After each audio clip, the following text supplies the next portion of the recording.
예, 반갑습니다. 지난 시간에 이어서 부처님 10가지 이름 중에서 네 번째 이름인 선서를 공부할 건데요. 중국의 옛날에 공자님 아시죠? 공자님의 후계자가 증자님이라고 있어요, 증자. 5대 성현 중에 한 분이다, 동양에서. 그런 분인데, 증자님이 몸이 아파요. 그러니까 이제 귀족이 이제 문병을 했을 거 아니에요. 근데 증자님이 남기신 말씀이 뭐냐 하면, 새는 죽을 때 그 목소리가 구슬프고, 사람은 임종할 때 착하다, 이렇게 말씀하셨어요. 선서를 말씀하시는 건데, 우리 사람이 살면은 의욕이 있죠. 욕심이 있고, 내가 이렇게 해야 되고, 저렇게 해야 되고. 그러니까, 근데 죽기 직전에는 몸도 안 움직이고 하다 보니까 아무런 욕심이 없죠. 그래서 임종 직전에 아버지가 자식한테 유언을 남깁니다. 아이고, 내가 노름을 했더니 참 세상은 못 쓸 거더라, 이렇게 말했는데, 그 임종 직전에 아버지가 선서가 됐기 때문에 그 아버지의 말씀이 자식 가슴속에 파고 들어갑니다. 그래서 자식 마음에 아유, 난 노름하지 않아야겠다 확 올라오는 거예요. 우리가 말씀이 착한 말씀을 던지면은 남들이 다 모셔가게 돼 있어요. 근데 내가 상대방한테 무슨 말을 했는데 상대방이 내 말을 듣고 모셔가지 않는다면은 나는 선서가 덜 된 거예요. 우리는 자식한테 잔소리를 해놓고 그 말을 안 따른다고 화내잖아요. 그것이 어리석음이란 겁니다. 자식이 그 말씀 안 듣는 게 아니라 말하는 사람이 준비가 안 돼 있는 거예요. 그러니까 그 자식, 아버지가 생전에는 야 이놈아 노름하지 마라 노름하지 마라 이렇게 해도 자식은 그 말씀이 마음에 와닿지가 않아요. 근데 임종 직전에 그 사람 선서가 된단 말이에요. 그래서 경의 말씀도 선서를 해야 되는 거예요. 선서를 할 때는 부처님의 힘이 전달되기 때문에 듣는 신도님들 마음속에 아, 내가 잘못 살았구나, 이런 것이 올라오는 겁니다. 그게 정말 보이지 않는 마음이거든요, 선서라는 게.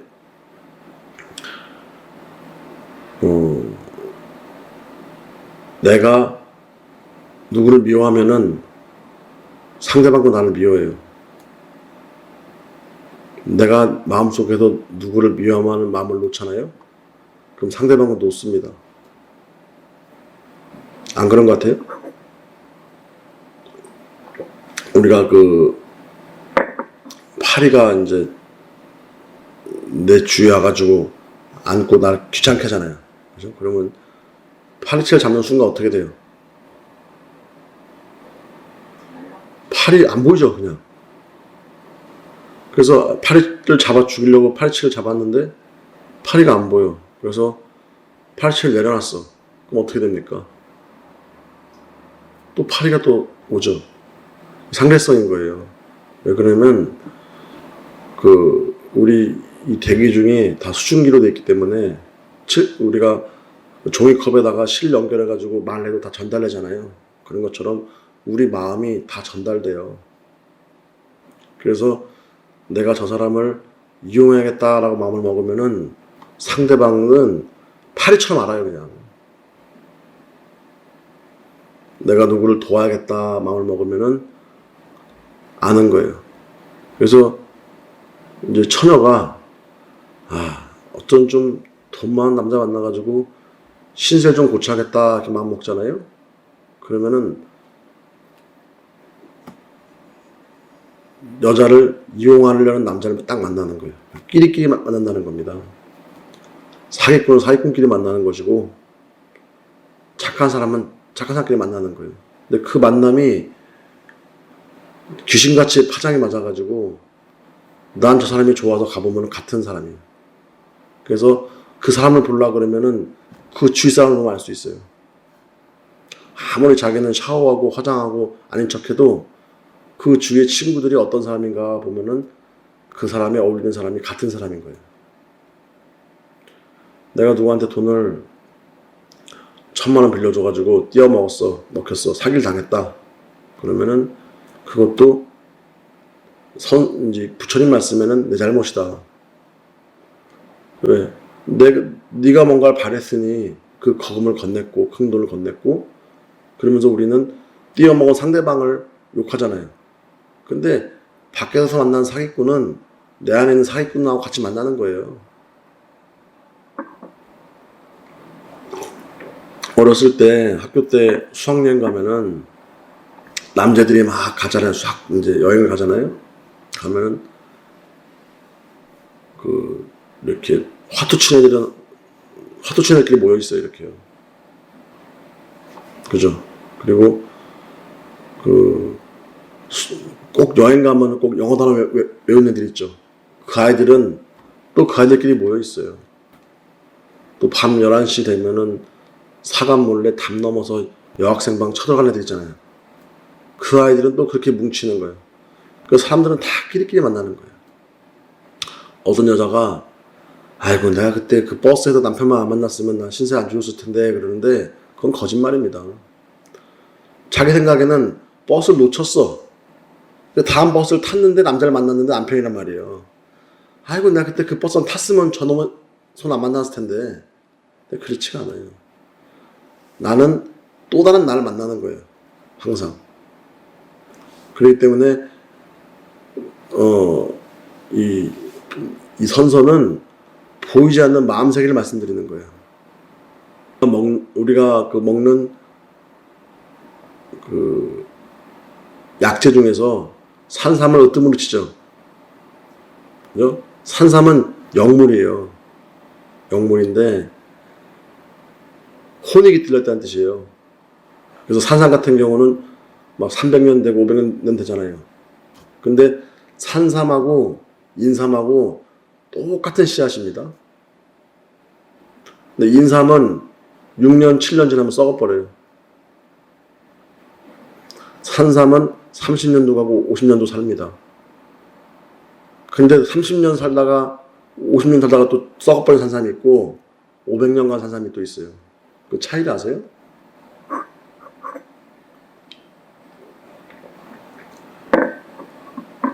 이제 산삼이 이제 태초의 산삼 있잖아요. 태초의 산삼은 500년씩 가요. 그럼 그 산삼이 이제 씨를 낳을 거 아니에요. 그 씨를 낳은 거를 새가 쪼아 먹습니다. 그래도 그걸 똥을 산단 말이에요. 그러면 그 새가 먹은 산삼에 새의 마음이 붙어 있어요, 그 안에. 그래서 그 산삼은 300년, 500년 못 가요. 그리고 우리 사람이 인삼을 심으면은 인삼에 이거를 키워서 팔아야지 하는 마음 때문에 그 마음 때문에 사람이 키우는 삶은 절대로 오래가지 않습니다. 그렇기 때문에 그 보이지 않는 작은 마음이 있어요. 정말 작은 마음. 원자로도 분해도 보지 않는 마음이 있는데 그 마음 하나가 딱 붙어 있는 거예요. 그래서 부모가 자식한테 내가 너 성공해서 나 좀 성공했다는 엄마 이름 좀 들어보자 하는 마음이 먹잖아요. 그 산삼으로 온 자식이 장애가 생겨가지고 몇십 년 있다가 썩어버리는 거예요. 그래서 우리가 상대방한테 무슨 말 할 때 그 나도 모르는 조그만 마음이 있어요. 네가 그렇게 하면은 내가 창피하잖아. 신도님한테 스님이 기도하세요 그랬는데 당신들이 안 하면 내가 기도할 사람이 없어 창피하잖아. 이런 작은 마음 하나하나가 있어도 거기서 장애가 발생을 해요. 근데 이제 증자라고 하는 분이 말씀하시기를 사람이 죽을 때는 놓는 거예요. 그 죽을 때는 모든 걸 놓고 사실을 얘기하는 거예요. 사실을 얘기하면 사람들 마음속에 산삼 같은 걸 모셔가는 거예요.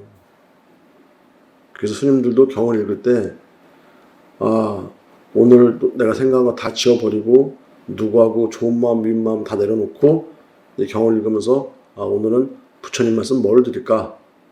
어제는 그랬잖아요. 사람이 죽을 때, 그 자기가 벌어놓은 돈에 마음을 두고 죽었더니, 황금을 놓고 죽은 사람이 누런 귀신이 됐단 말이에요. 그렇죠? 그러니까 그 사람이 이제 못 가가지고 붙어 있는 거예요.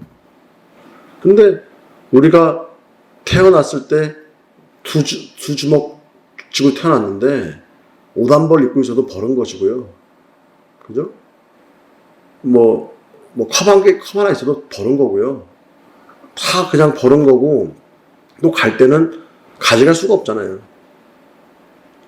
마치 호텔에 우리가 방문을 하면은, 호텔에 가면은 샤워 타월도 있고, 비누도 있고, 로션도 있고, 스킨도 있는데, 호텔 거잖아요. 내가 호텔에 가 잠시 쓰고 나오면서 놓고 나오는 거예요. 근데 호텔에서 나오면서 집에 와가지고, 아, 호텔에 있는 그 스킨 너무 좋은데 하면은 그 사람 마음은 호텔에 있잖아요. 그런 겁니다. 그래서 우리가 갈 때도 부처님은 열받으셨다. 부처님은 아무런 마음이 없는 겁니다. 그래서 내가 누가 나를 미워한다. 그러면은 내 마음 속에 그 미워하는 거를 참여해버리면은 상대방은 나를 미워할 수가 없어요. 제가 초등학교 때 누구를 친구한테 맞았어요. 그래서 집에 가서 잠이 안 오는 거예요. 내가 가자마자 8시 반 도착하면은 주먹 쥐고 얼굴 때려야지. 그러면서 딱 일 안 오고 딱 간단 말이에요. 바로 내치려고요. 근데 아침에 갔더니 그 친구가 손을 내밀면서 미안해. 내가 잘못했어. 그러면은 내 눈에 눈물이 팍 나버린단 말이에요. 그죠? 내가 시어머니가 밉다, 며느리가 밉다, 남편이 밉다, 이런 모든 거는요, 부처님 법에 의하면 상대성인 겁니다.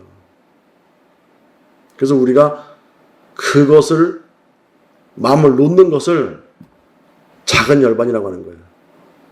우리가 죽어서 부처님께서 피안의 언덕으로 가셔가지고 다시는 태어나지도 않는 어떤 좋은 곳에 가셨다. 이것도 큰 열반이잖아요. 그죠? 근데 우리가 그때 내가 먹는 마음 하나 놓는 것도 열반인 겁니다. 그래서 우리가 선서 그러면은 내가 도대체 무슨 마음을 먹었길래 내일이 이렇게 꼬이는가 하면서 내 자신을 바라보는 걸 얘기하는 겁니다. 오늘 여기까지 말씀드리겠습니다. 추석 잘 보내시고요. 난 마치겠습니다.